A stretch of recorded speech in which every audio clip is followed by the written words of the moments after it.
as the unyielding voice of our fractured times. He's the champion of the marginalized, survivor of prison and multiple political storms. His comeback is legendary, his message uncompromising, and the message is the global South will not be silenced. Mr. President, welcome to India today.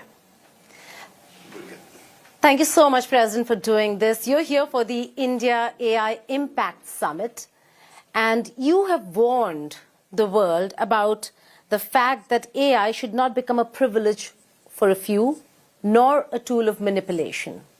How do you think that this summit, and what do you think this summit has achieved for the global South? Well, I believe that, first of all, just for the fact of Prime Minister Modi have called for the summit to discuss artificial intelligence, this is already something very positive, very important. Because in politics, if you don't make a debates, discussions, if you don't have meetings, if you don't have a mix of people in these debates, you can't manage to build a policy that will reach consensus to benefit the majority of the people. It's very important to take in account that artificial intelligence is something very important for humanity, but it should be the surface of civil society, and that it could make that the people could improve their living standards. On the healthcare, artificial intelligence will play a very important role. In education, it can also play a very important role. But we have to be very careful so that artificial intelligence should not replace the human work, the human being work.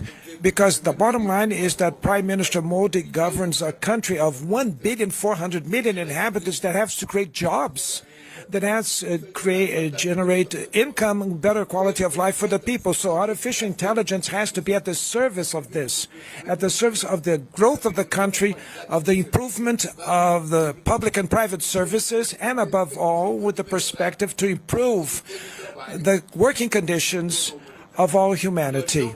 We cannot allow that artificial intelligence will have one owner only, or two owners.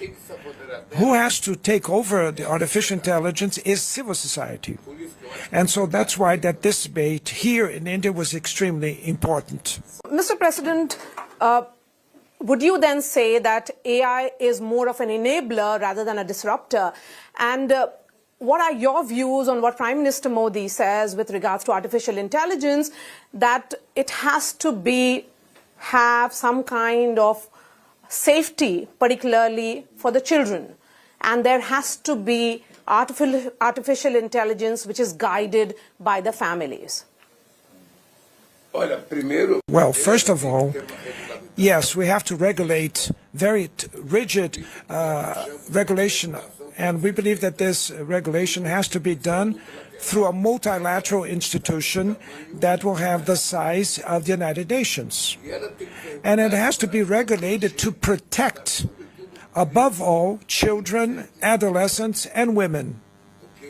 Because we cannot allow that artificial intelligence could be used for things that are negative, that will cause harm and damage to the intimate lives of people, to provoke violence against people. So we have to have a regulation.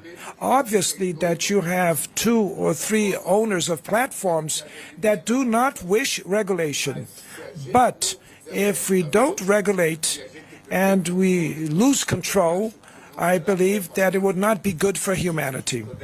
It could be profitable for one or other person, but for humanity it will not be good. So that's why we, rulers, we have to have a clear idea to protect society against this extraordinary thing that is artificial intelligence. President, sir, the fact that let's get to what we've been talking about just a while ago, about BRICS, about the alternatives, about strengthening forums in a multipolar world. How do you realistically see BRICS, which many are now envious of or question the whole bloc? How do you see it realistically function as a force to reckon with? Well, the BRICS was one of the most important things that were created in the last 3 decades. It's important for you to remember that we have the G7 that's been working in the defense of the richest countries and defending their policies. You have the G20 that was created on the occasion of the economic global financial crisis of 2008 that was created in the heart of the U.S. And then you have the BRICS that is representing Global South.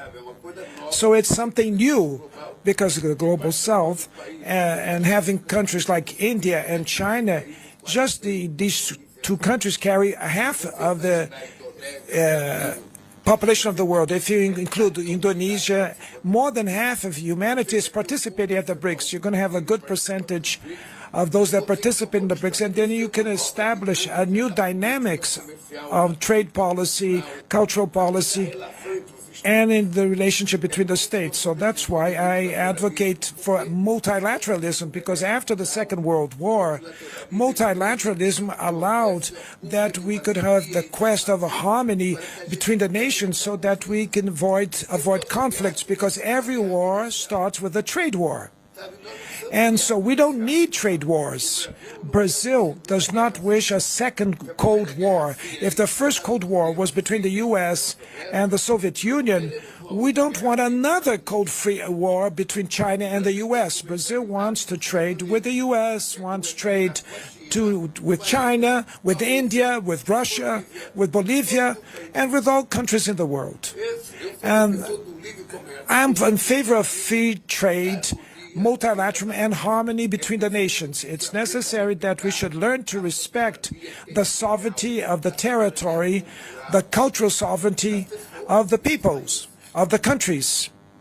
And so that's why I am a very strong advocate for BRICS. BRICS is something new, and it established relationship between new nations. We created a bank, the New Development Bank of the BRICS, that has to work in a different way from other international institutions like the IMF or World Bank. We don't need to continue to copycat everything that happened in the 20th century. We can innovate due to the 21st century, due to the needs of the civil society and the advances of society. The BRICS is this hope. This is the expectation that we have. And if everything goes well, I will be here once again in India to participate in the BRICS Summit meeting that is being organized by the Indian government. But given the differences which are there within this grouping, how do you plan to bridge it? How do you propose to bridge it? BRICS will strengthen itself and making the right decisions. For example, when President Trump imposed universal tariffs to all countries, I had a BRICS meeting through teleconference so that we can make a statement that it was not correct, the behavior of the President of the Republic, like the U.S. President, to impose unilateral tariffs. And I think that the BRICS made it clear about Gaza too. BRICS also made statement about Russia and Ukraine, because we condemned the invasion, the territorial invasion of Ukraine. We condemned very strongly all the killings that happened and genocide in the Gaza Strip. And that's why it serves the government. BRICS serves for the, besides increasing trade. We had the IPSA before BRICS. IPSA was India, Brazil, and South Africa. IPSA. Right. IPSA. But for example, I said already to Prime Minister Modi that the relationship between Brazil and India, it has to be very strong. I made the first strategic agreement between Brazil and India in my first term. And now in this trip here, I want to reinforce my relationship with India. We're bringing 300 businessmen and women from Brazil There's more than 300 businessmen and women from India in the business forum tomorrow that will meet. Our cultural, political, trade, and economic relationship to be very strong. We want to learn with India, and we want to teach what we can ever teach to India. We want to sell and buy. We want to show our experience of our companies with the Indian companies to make joint ventures and partnerships. Brazil can have only $15 billion of foreign trade with India. We need to get to $30–40 billion of trade because of the size of our countries and the economy. And are you quantifying it, that this is the amount that will come with the business delegation that has come?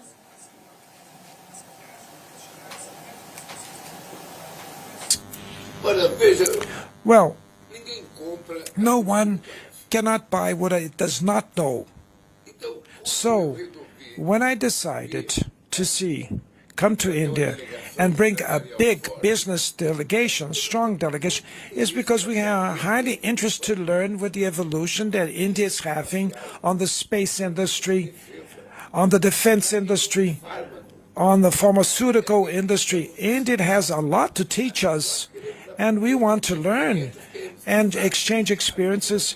And for Brazil, because Brazil is also a great consumer market. Brazil is the only country in the world that has more than 100 million inhabitants, that has a single national health system, that has a purchasing power that is extraordinary for medication and pharmaceuticals to treat the health of the people, the government procurement. And we want India to get to know our potential so that the business sector of India could feel comfortable to make investments in Brazil, or to build partnerships.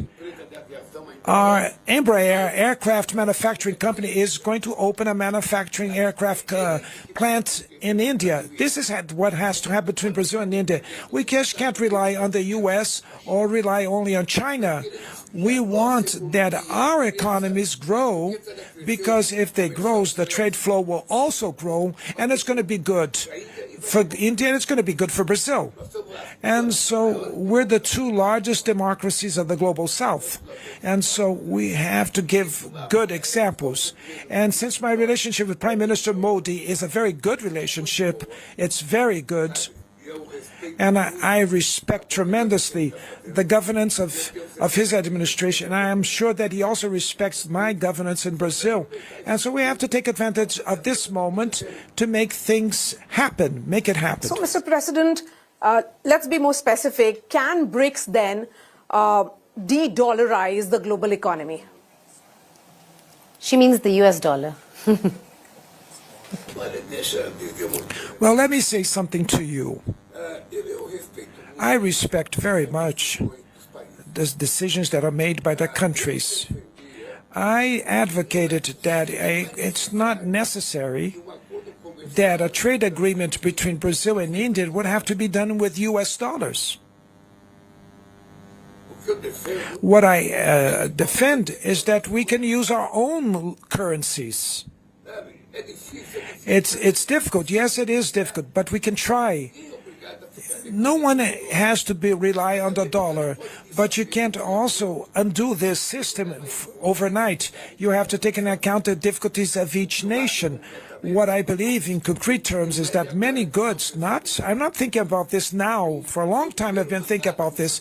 My first term in Brazil, we established with Argentina the purchase from small enterprises in Brazilian currency and Argentinian currency. This is a process that we have to discuss. What is more advantageous for a country, for Brazil, and what is more advantageous for each country that negotiates with other countries? Obviously, I understand the reasons of the Americans that they don't want to create other currencies because the dollar is the world currency, the strongest currency that we have in the world. And so I understand their concern. The bottom line is that they took over the strength of the dollar and they created an international currency that impacts any country. So we have also to take into account how we're going to do this. It's not a fantasy. It's not something that you can do overnight, but it's something that we have to start to think it over, and that Brazil and India could make their trade Do we need the dollar? That's the question that we have to ask. Or can we exchange the trade with our own currencies? And so our business sector, everybody has to think about that, and let's see what is the best for us. We do not have to be locked of things to the past. Let's try to innovate and move to the future to see if it improves the living standards of our people. If it's not to improve the living standard, we won't do anything, but I believe it can improve our living standard. Okay, that's a very important one, but you're talking national currencies and not a BRICS currency, something India is not has not been very keen on, or has been rather reluctant about.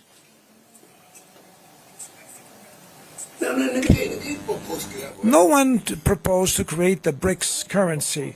This is not the proposal. In no moment we said that we were going to create a currency. I think it was the Americans that mentioned that during President Biden's administration. What we want is to see, is it possible to negotiate with China, with Brazilian currency and with the Chinese currency? Is it possible to negotiate with Europe using European currency as a reference? That's it, if it is possible. And if our central banks, our Federal Reserves, and our finance ministries understand that this is possible and it could bring an advantage to the countries, and then you start to put in practice to see if this works. Only that. But there's no debates within the BRICS to create a new currency, the BRICS currency. Okay. Mr. President, we'll shift focus now to Donald Trump, U.S. President. Absolutely. But just before that, Maria, I'd like to just go back to your part of the world, your region, known as a very peaceful region, now looking at a bit of trouble. Your backyard is being threatened. Your country has been threatened by Trump administration, by President Trump himself.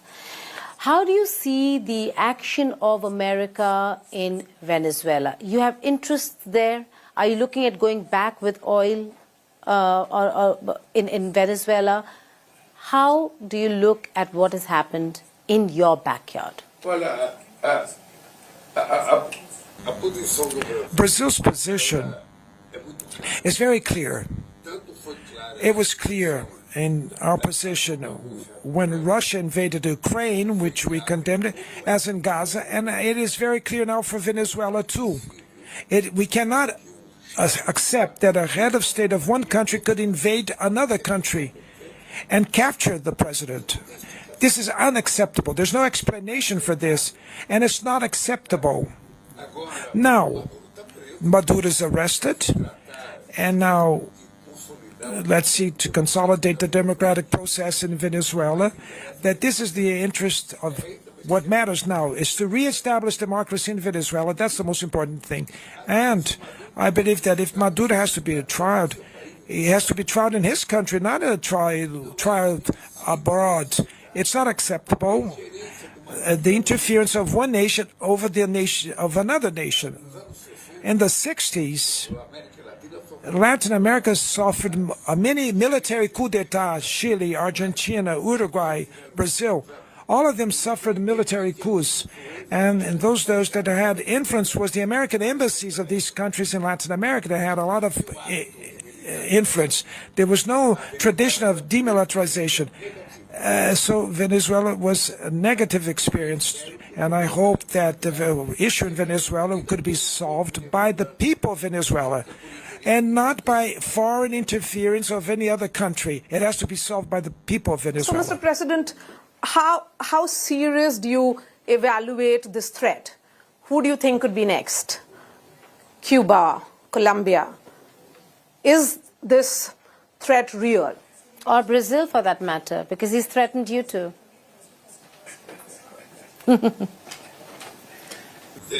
Well, Brazil,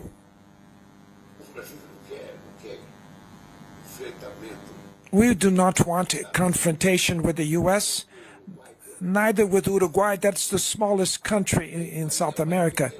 And even with the smallest island in the world, what we want is to establish a relationship in a very civilized way, respecting the sovereignty of each country, respecting the culture and the way of being of each country, and that we should have a negotiation where the two could win, could be a win-win game for both sides. And that's how I see President Trump.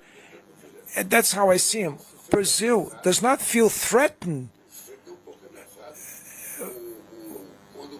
And so when Brazil received the tariffs, the imposed tariffs, we answered, and I wrote an article for the New York Times showing the mistake of those tariffs that were imposed on Brazil. And now I am scheduling a person-to-person conversation with President Trump so we can look eye to eye and settle the matters between Brazil and the U.S. Brazil is willing to negotiate with all the countries in the world.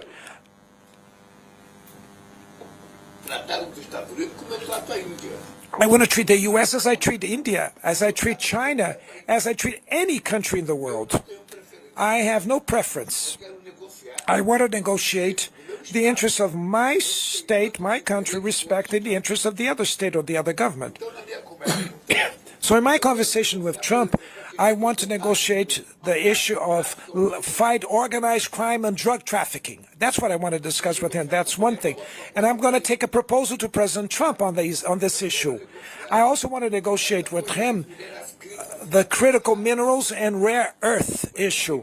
Brazil has a lot of critical minerals and rare earth, but we don't want to transform Brazilian territory into a sanctuary of humanity. I want to prefer to negotiate in a sovereign way that the transformation process of these critical minerals should be processed and explored in our country, inside our country, and not outside our country. And we'll sell it to whoever we wish to sell. We do not accept to be imposed in position. These things can only be solved in around a negotiation table. And it's not by the bureaucracy that will solve this. There has to be two heads of state, have to sit closely, look to the eye, each one looking eye to eye, person to person, and say whatever they think. This is what's going to happen between me and Trump. We're free to say, I respect everybody, and I enjoy to be respected too. That's a very strong message, not just to President Trump, to the world, but to your people as well, that you want critical minerals to be produced and to finally be manufactured into a final product within Brazil. Having said that, let's then talk about President Trump and your relationship with him. From I have no relationship with Trump to a meeting to now you're headed to the United States of America probably next month. How do you define your relationship with Trump? How do you define President Trump?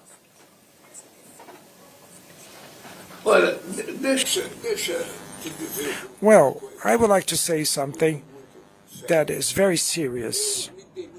I got along very well with President Bush. I got along very well with President Obama.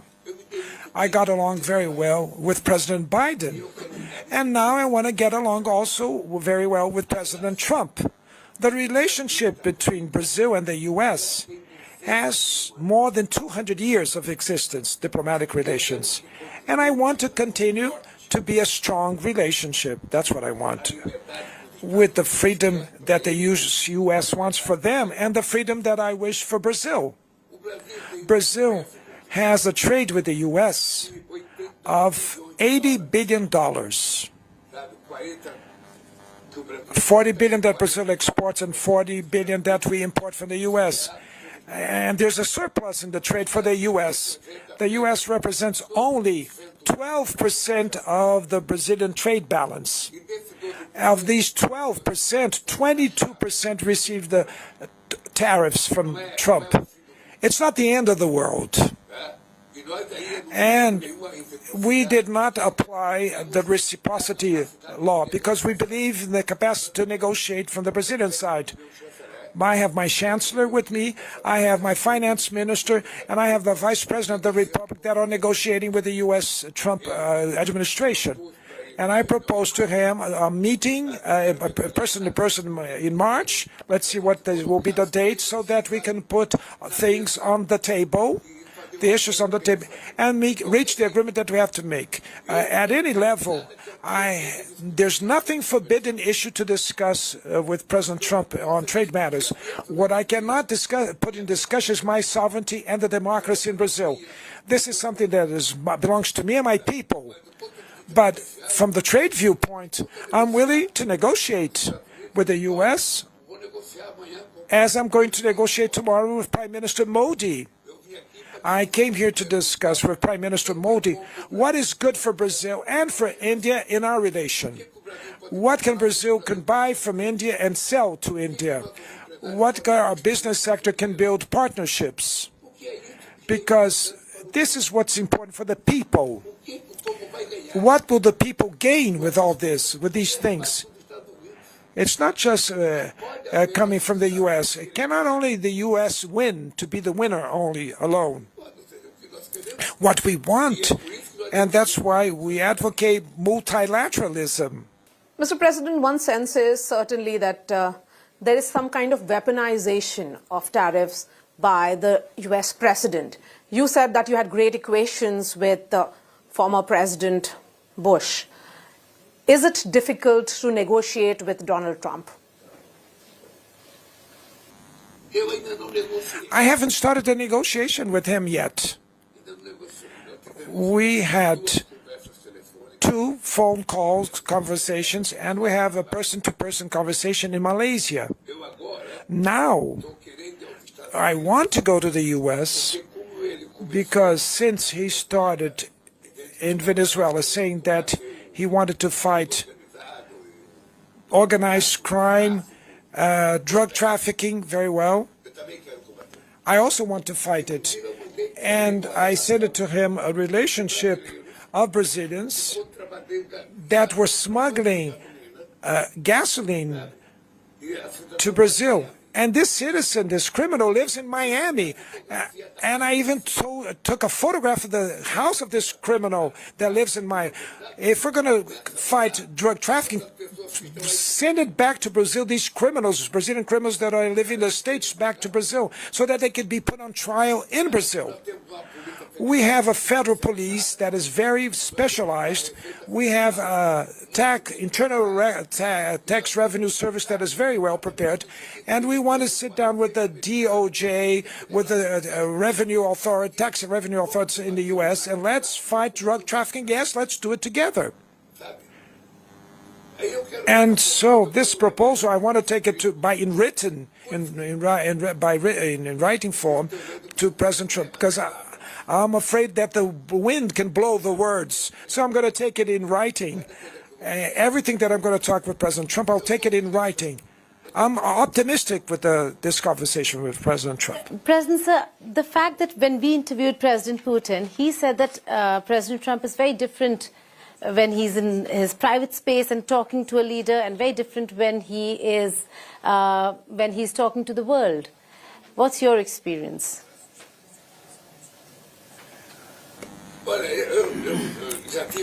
I had already the opportunity to watch.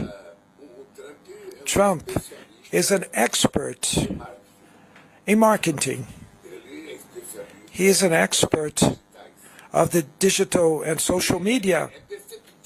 It's very clear that he does this like a TV show, and in the personal meeting, he's much more calmer and shows great tranquility. So I want to benefit from this personal moment, this person-to-person, the tranquility that 2 heads of state should have when they're together. I'm 80 years old, and he's going to be 80 now next June. So 2 men of 80 years of age do not need to fight. We don't have to put up a showcase. We have to deal seriously that the age that we have imposes on us, and to reach an agreement that could be a show as a role model to the world. We are the 2 largest democracies of that part of the world. And so we have to give an example at all levels. The only thing that I know is that I don't want war. My theory is the theory of Mahatma Gandhi that managed to win and achieve independence of this giant called India through the example, showing an example, motivating the people that India would have to be free. This is the example, the role model of my life is Gandhi. This is the example of things that have to happen. Brazil has no vocation to go to war. We have already many domestic issues. When I took office in 2003, President Bush invited me to participate in the war on Iraq. And I told President Bush that I never met Saddam Hussein. Iraq was located 14,000 kilometers away from Brazil, and that my war was against hunger. We had 54 million Brazilians in hunger in Brazil. We ended with the hunger in Brazil. I stayed 15 years out of power. When I came back now, we had again 34 million people in hunger in Brazil. Again, in 2.5 years of my third term now, we ended with the hunger again in Brazil. This is my war that I want to wage against inequality, inequality of race, of economic inequality, gender inequality. And now another fight I picked up now, another fight that I'm going to pick up, that is to fight against murders of women, female murders, and violence against women. I'm going to fight against that. And I've been saying that the priest has to start at Mass talking about that there should be no violence against women. The pastor in his church has to start the service talking about against violence. The trade union leader will go to the plant gate, demand more wages. He also has to talk about the violence against women, because we, the men, are the ones that practice violence against women. And the women were not be made to be beaten by men and not can be treated as an object. Women in the 21st century, they demand respect. They want equality. They want to participate in the political life of the country. And they're not inferior to vis-a-vis to anyone else. So this is my fight against inequality. Any kind of inequality. Mr. President, we'll talk about your legacy in just a bit during the course of this interview. You have invoked Mahatma Gandhi. He's the father of our nation, and you've also said that there's need for mutual respect. Do you get the sense that, given the uncertain times that we are living in, a lot of announcements are coming on social media, Truth Social to be specific in case of President Trump? Well, I believe that what we call social media is something that has not much social that we see in the digital networks. There's a negative side on the digital networks that are people with bad faith, that not goodwill, that use that media, and the lies prevail, evil stuff prevail, and that's why we defend the regulation, the platforms. And the platform, when they publicize something of violence against any person, it has to be punished and put on trial by regulatory framework. Otherwise, we won't manage to deal with the problem. We now in Brazil forbidden mobile phones in the schools for the kids. It was an extraordinary gain for education. The children now started to talk with each other. They started to play again at the school, play soccer again in the school, because it's meaningless for a classroom have children using mobile phones. Neither the teacher will manage to teach, neither the student will manage to learn. So we have this a strong decision that was made in Brazil that we want that democracy should be exercised in the real world and also in the digital world. So that we advocate for regulating the social media. So would you want perhaps President Trump to speak to leaders in person, and if the talks are ongoing, no announcement should be made on Truth Social?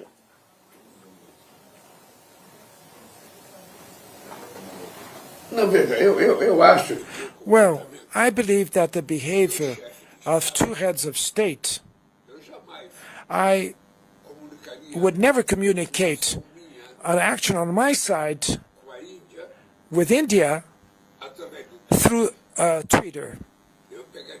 I would call Prime Minister Modi first. I would talk with Prime Minister Modi first before making any announcement or statement. That's the most civilized way for you to build harmony. It's the most civilized way. You can't be caught by surprise with unexpected news because someone made a decision against your country. What the correct is to set up a meeting and for you send your foreign affairs ministers to talk first, because the world is very nervous. And there's an absence of leadership in many parts of the world. We lack leaders. We see that we should guarantee the democratic process, and these institutions are being discredited because they don't guarantee. The UN is being discredited. More than 20 years that Brazil created the G4. We defended that Brazil, India, Germany, and Japan should be permanent members of the UN Security Council. Never. No one made any move for other countries to participate. And so the UN now is weakened. And even the permanent members of the UN Security Council, Trump, Xi Jinping, Putin, Macron, and the UK, they don't talk between themselves, amongst themselves. There was no heads of state meeting to end with the war in Russia and Ukraine. You discuss at the ambassador level at the Security Council. And so it would be necessary that the UN should be strengthened again so that the UN could coordinate any kind of conflict existing around the world. President, sir, we'll come to the UN reforms. It's very important. You've picked up a very important subject. But before that, I'd just like to go back and say that the relationship between Brazil and US saw problems in the beginning between you and President Trump was because of your bête noire, Bolsonaro, Jair Bolsonaro, the trial, and him being put behind bars. Is that something that will be a problem when you meet President Trump again? We're not older. You know what I think? That I can't manage to avoid the years that have been passing. There's no way to avoid that, bypass that, past that. But I don't want to get old. I'm not aging. And because it only gets aging those that have no cause to fight for. Those that have a cause to fight for will never age. I wake up every day in the morning with the same willingness and to fight as I had when I woke up at 30 years of age. Every day, because I have a cause for my life that I have to fight for. I want to prove that it's not normal the world spend $2 trillion and $400 billion in weapons, in arms. And they could spend only 10% of what they spend manufacturing weapons to end the hunger in the world. I want to prove that it's not normal an increase of violence against women and children. I also want to prove that it's not normal a stimuli of violence to children in the digital network and the social media. Every day I wake up motivated to fight against all these issues. So I'm not aging. Every day I wake up with the same motivation, the same strength. And this is what I want to talk with President Trump.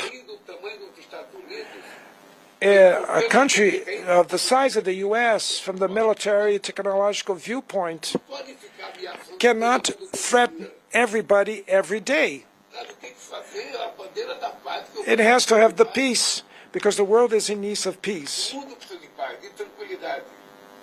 And the world needs tranquility and peace. We have millions and millions of human beings that still don't have electricity. And we're talking about wars? No, I want peace. I want that India's economy grow, and it's possible to make the Brazilian economy grow, and we can only grow if we have peace. Peace to study, peace to raise your family, peace to create jobs, and peace to build But how new will you agreements. navigate the Bolsonaro question with President Trump?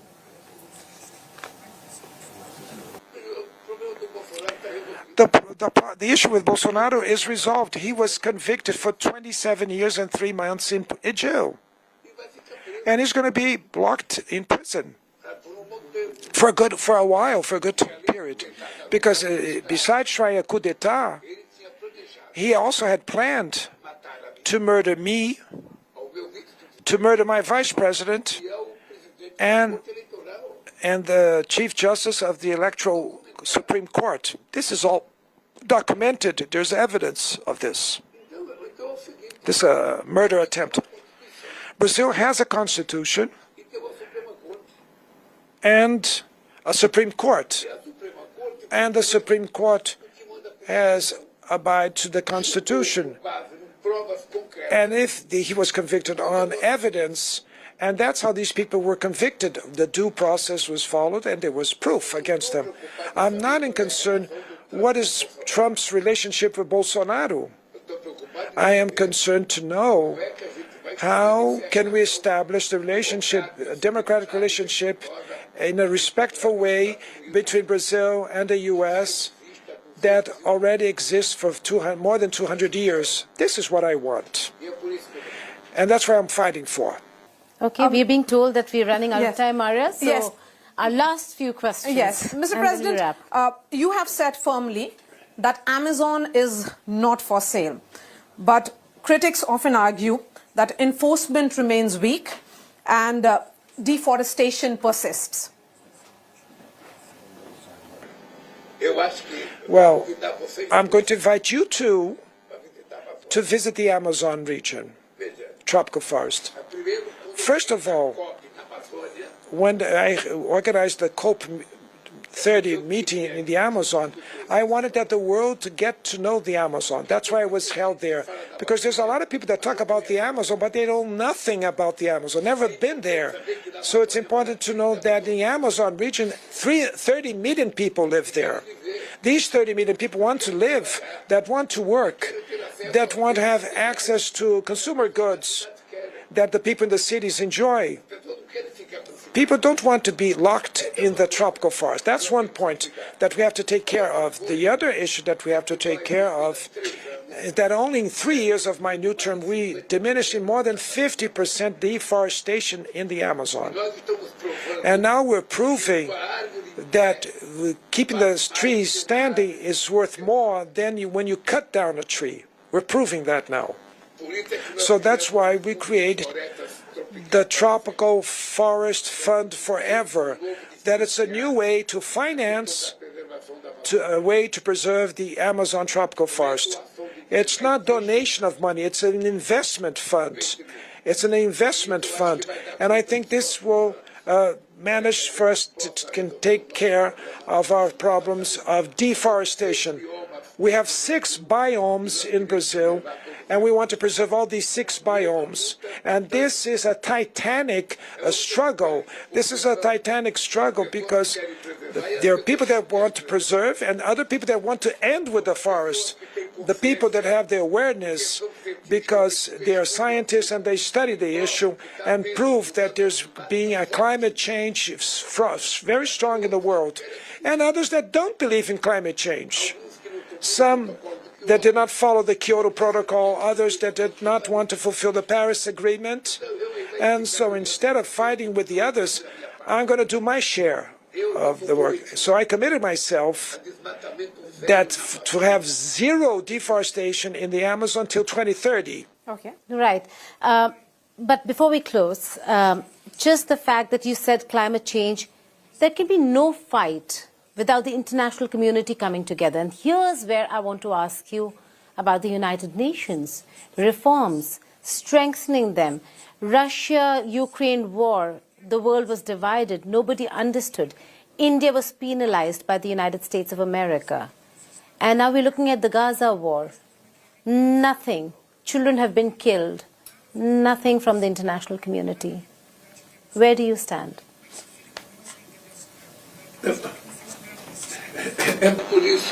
That's why, Gita, that we are working to change the UN Charter and to make it more representative.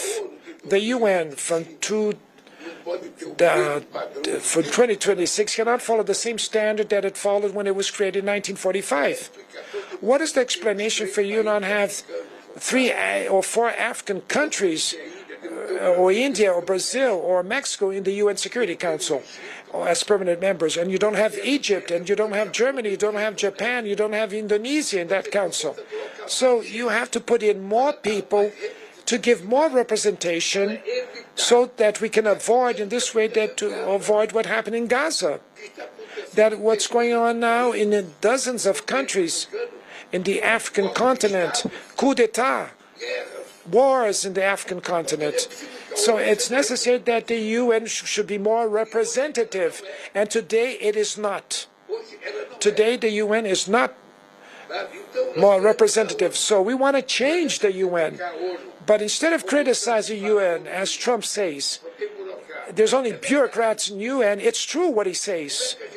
And how can we solve the UN issue? Changing the way it functions. And who goes to war?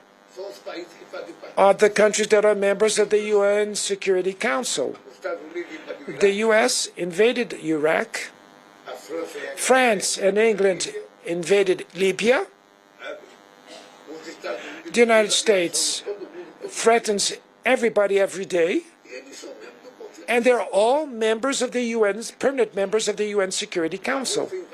Russia invaded Ukraine and is also a permanent member of the UN Security Council. So, if the head of the family does not respect the family that he raised, who's going to respect it? So we have to do with great force, Prime Minister Modi, myself, and all the others that want changes at the UN so that the UN could be reformed and that should get a better representation. Not to allow that Trump will invade Venezuela, and not to allow that Israel invade Gaza Strip and that Russia invades Ukraine. If the UN was strong, it could have avoided all these conflicts, but it's not strong anymore.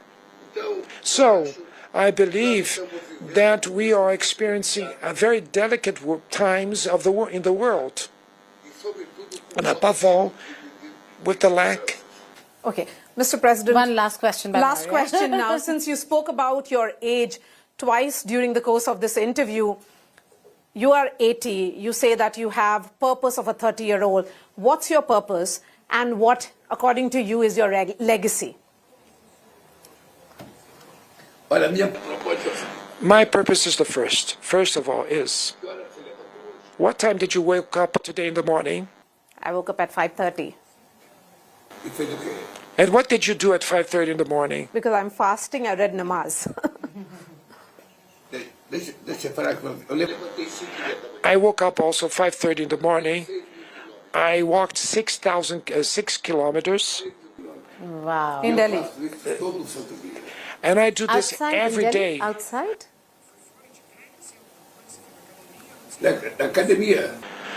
In the fitness, at the hotel, there's a fitness center.